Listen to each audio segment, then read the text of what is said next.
Welcome to Boxing on the Record with Randy and Shot-Time. Shot-Time, what's going on with you today, man? What's on your mind? What you want to get it off your mind and put it on the record, man? Talk to me. Tell me something. Man, Randy. Listen, I gotta say, first of all, I apologize. I know you in your Colombo marathon right now, but I had to pull you away for a second so I can go ahead and get this out, bro.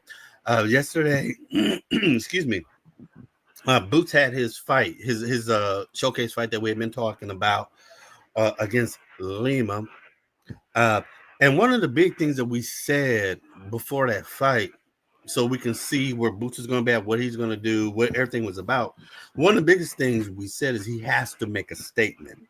If he doesn't, we're going to be talking about him. And yeah, he has to kind of move forward. And we gave him a lot of criticism before that fight because of him going and choosing to spar with Canelo in Canelo's fight. So one of the biggest thoughts that we had is he taking this fight seriously. Regardless, we always know when a person is kind of going into another division that, and we accept this, that they're going to give them somewhat of a soft touch. We call it showcase fight. Show, hey, I'm in the division. I gotta look good for all this stuff. And so one of the criticisms we gave was that he should have just really been focusing on just really showcasing in the showcase fights and let that whole Bud and versus Canelo stuff go and just really focus on what he has to do, because we had learned that they were already putting together a fight between him and Virgil Ortiz at the first quarter of next year, but he had to get past this fight, and then Virgil has to get past this fight against Erickson Lubin in November. And if they both of them get past the fight, then this fight is going to be like a fight for them to start trying to make him like that big type of name, big type pay-per-view type of thing in the first quarter next year, and it will be him and Virgil. So he had to really put in his stuff to do that. So he can start finally getting his name out there after all these different things. And man, after last night, even though most of us know little about Lima, I think he did what he was supposed to do. We know who Boots is. We know he has this talent. We know he has these things. And we know a lot of times he takes his talent for granted or whatever it is. We're more concerned about him tightening up on certain things, being sharp here, doing these different things so that the world can see who he is. And that was at 147. And with him being showcased at 54, I think he did what he needed to do to at least let everyone know, look, Boots is a new player at 54. We want to see him fight. We definitely want to see him fight against Virgil Ortiz. So hopefully in the spectator's mind, the casual's mind, whomever, they may say hopefully Virgil beats Lubin so we can see Virgil and Boots fight next year. So I think he did what he had to do to fulfill his part to try to build this quote unquote semi-mega fight between the two of them next year. What say you, bro? Well, I must say this. You're right about he did what he had to do. I definitely agree with that. He definitely got in there and did what he had to do. And we were expecting him to get in there and either struggle with this fight because he went and helped Canelo in his camp, or we was looking for him to get Lima out of there and take care of his business. But I'm thinking now from what I've seen, I believe they sold us a setup fight. The reason why I say I believe they sold us a setup fight is because I don't really believe you can get a quality champion out of there that fast and that easy. So I believe they sold us a bill of goods. And with that being said, they may have been trying to put fear in Victor Ortiz's heart or in his mind, but I don't think they did it because they gave him a nobody to fight. I mean, I think he could have beat this guy without even going in training camp because the guy was already beat before he got in the ring. I mean, he was wide-eyed, looking like a calf staring at a new gate. You know what I'm saying? Looking like a deer caught in headlights. I mean, so I don't really think that they gave us the right opponent for us to see actually who Boots really is. I still have the same reservations about him because of the fact that he haven't showed me anything. I mean, you haven't shown me anything. Get in there with a quality opponent. Let me see you work, and then I might be able to say something. And you said something about uh, a pay per view. I don't think Boots is pay per view quality. And the way they carrying him, I don't think he's gonna make it to pay per view quality because he's still not fighting qualified champions. They're still giving him soft touches to me, and I don't know if you see the same thing I see. But what say you? Man, I appreciate everything that you stated, Randy. And one thing that you stated that really stuck out to me is that you felt Boots could have beaten this guy without even going to training camp. And in one of our discussions about Boots, this was something that was discussed, like a type of criticism of why he went and chose to spar against Canelo, because he felt he didn't have to train so much for this person. He didn't have to do all of those different things for this particular type of fight. Um, and I do recall one of my responses being, it's not necessarily about the actual opponent. It's literally about trying to go out and really showcase to everyone, this is who I am, and trying to do all these things. So he should just really spend most of his time just focusing on putting on a good show. Now, why am I saying that? Because this is Boots' very first fight at 154 pounds. He's supposed to, according to boxing tradition, when he goes to these new divisions, get a soft touch. That's just literally what's supposed to happen. Um, at 147, I do definitely agree that well, we both have said this, that he didn't fight the most qualified cats. He has about maybe 4 or 5 that were actually, somewhat qualified, but not the top elite. And then for whatever reasons, and when he did fight certain cats that weren't necessarily the top or mediocre, those fights would go the distance, or it would carry for a certain amount of rounds. He would be getting hit here, there, and it was always an excuse of why this. Oh, because of this. Sort of like what Shakur always is, and that was the criticism that we had with him coming at 54. But we knew this guy was not a top level opponent. We knew he was not no champion quality, even though he has like this IBO belt, which is more of the newer belt that's not recognized by anybody at this stage. It's always been understood like this, and then the opponent that he has fought all these lower tier individuals and off camera, no big shine for him either in any of these fights, and they've been in like different select countries, if you will.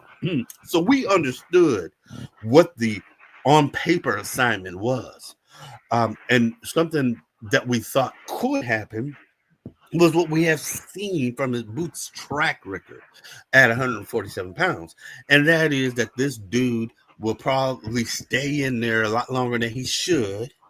We're going to see the same type of stuff. Boots is going to show his talent, going to show his abilities, but he probably will get hit a couple of times, and then at the end come up with another type of excuse why this didn't happen. I was trying to please fans, trying to do all this stuff. So he went in, got this guy out of there in the first round, which is beyond anything that I personally expected from him. I did feel the dude was going to definitely be a soft touch, but it's going to be about how Boots handles that. Something else I had stated before as well is that Boots himself would go down to 147, but naturally, he's like at 160, 168, something like that. But I also stated that for him, even when he was at 47, I wanted him to forget about Bud, forget about EJ, and just focus on building your legacy so we can see how good you really are. We see all this talent, but we want you to go ahead and, explore all these different things, prove yourself so that true talent can come out before you go out and retire and do all these different type of things. And one of the things I stated was that I saw him going up to 160 and maybe 168, tapping out at that, but I definitely said 160, and in him getting rid of Bud, forgetting EJ, in that same type of talk I've had in the past, I'm like, just move up so you can start following your way and we can see what you look like when you move up, and you have more challenging opponents when you move up. I think that was a good thing that they gave him. I think this is good for him and Virgil to finally fight. He had called Virgil out. They've been trying to so-called fight at 147. We don't know what the issue is, why they didn't fight. We have our perspective, but then Virgil's team also has their perspective as well. Obviously, I'm saying that we feel Virgil ducked him, but then they also are saying that Boots ducked them. But now we can finally get that fight that we've been looking for. And so if Boots goes through, Virgil and then starts going through the other champs, he called every single last person out who's of some type of quality in everybody's eyes at 54, including the young Xander Zayas who's coming up. Called everybody out. So I'm looking forward to just seeing what's going to be happening at 54, and this is what I want. And I want him to be challenged. And if he cleans this whole thing out, go to 60, and just keep going until, you can't go anymore. While you're still in your so-called prime. Talk to me, Randy. Well, I know Boot's your favorite fighter, and you always advocated for him to carve out his own path. You always said he was chasing Errol and Crawford, in which he should have been trying to build his own legacy because we already understood that their time is about up, and he would have been the man after they leave anyway. So I know you always been advocating for that. And also, I won't believe this Ortiz fight is gonna happen until it happens because they've been going back and forth. Eddie Hearn's the biggest liar. I You don't done said believe a lot. nothing. I don't believe nothing he say. So, So he'll get on. He's worse than Don King when you think about it. He'll get on there with Boots, and he liable to go on there with Ortiz next week and talk about Boots. And you know what I'm saying? Like Eddie's and remember, so you got back Virgil, and you got forth. Till Golden I don't really trust Eddie like that. Boy. You got Oscar De La Hoya and Uh, Golden Boy who's doing Virgil, so you got them lying too. So you got a room full of lying promoters. Exactly. And then that Boots fought, he was a champion, but don't nobody really know anything about him. So he wasn't a champion that got it out the mud. So like I said, we don't know nothing about him. So he could have been a guy that they just been grooming to give him a belt because we've been watching boxing long enough to know even before the internet came along and these they say YNs nowadays. We was watching it before they was even born, and it was the internet. So we seen the back the back end of stuff that Don King would do, would put belts in people's hands. You know what I'm saying? He catch a guy working at the car wash, and he'll build him up in the background. And to the casual fan, they would think he'll kill her, but we knew better. But they would think he'll kill her because Don King brought him in with a belt. So we don't know where this guy come from, what's his background, what's his pedigree, um, nothing. But I will say this in closing. I do think Boots should have put on a show for us. What I mean by that is, if the fight was that easy, Boots should have gave us a display of his skill set, of his level change, of his in and outs, of his footwork, um, his timing, his speed, and then got him out of there. I think he dropped the ball when he did what he did on this fight here, and he got the whole boxing world talking, and they're not saying nothing good. What say you? Man, Randy. Okay, so man, you threw a lot out there. I just couldn't. I mean, you know how you get down, Randy. So, uh, I mean, you said a lot of beautiful stuff, man, especially about the promoters. Um, I have to say, man, I'm gonna start with your last argument first. On that last one, I think you have a valid stance right there, even though I disagree with it. I think you have a very valid point there. There's nothing wrong with expecting that. And I think, I mean, just looking at it from just the straight logistics, I think that would have been even better. It would have been like, okay, we can see now. We see this dude can be the truth. We see this dude can do all of that stuff. And so I'm not going to go too much further into what my counter arguments to that would be, because I don't want to take away from the legitimacy of that. And I think that was, and I think it could just stand like that, you know. I think there's just going to be two different sides of the poll that can literally be pretty much saying something similar, and they both have validity to it. So I just want that to just kind of stand right there. You did point out, like we've always said, Boots is my favorite fighter, and this is what we want everyone to know, especially with this type of channel that we have and how we get down, is that anybody can get it. We don't care if you're the favorite fighter or not. We speak how it is. Like you said, we've been watching boxing, you know, saying for years, you know, years, over 40 years. Let me just say that, more than 40 years. And so we do know all this background, behind the scenes stuff that these quote unquote YNs don't know. We know the business of boxing. We know how all of that goes. So, I mean, knowing all that, understanding all these things, and then also being fans that look at boxing from its technical side as well, the abilities that different individuals have in the ring and what they can do, also adds to how we view everything that's going on. So this is why everyone can get it. You know, we don't let it, no one comes above the sport. You know, we like you, but we can also criticize you. We may like you, what your promoter is doing, but we can still call the promoter trash. You know, they can be setting all these things up.